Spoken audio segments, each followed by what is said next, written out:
November 22nd, 2020, Behind the Grassy Knoll Fence with Mr. James Files. I just have about three or four follow-up questions, and then we'll be finished. I'll let him get out of here. Mr. Files? Yes, sir. My first question I have for you is, now that you've been coming out and telling your story about what you did down here, do you have any fear of like any government agencies or CIA coming and maybe trying to eliminate you for telling your story?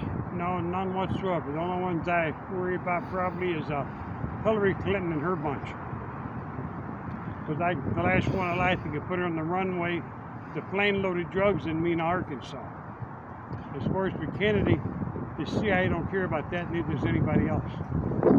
My next question I was going to ask you is, when they was having the ceremony here earlier and they was playing taps, what was going through your mind?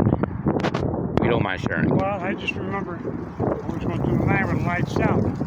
And with taps, I always stop and respect it because we played it at morning and night, in the base, in the military bases. So taps has always been special to me, just like the rising and digging down of the American flag at the end of the day. Right. Those things mean a lot to me. Right. This country means a lot to me because freedom means everything to me.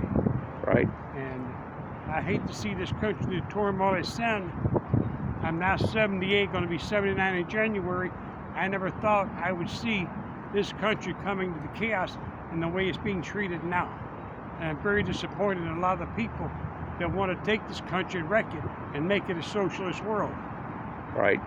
My next question I have for you is, as of today, do you have any feeling or emotion about feeling bad about taking another man's life that day, or?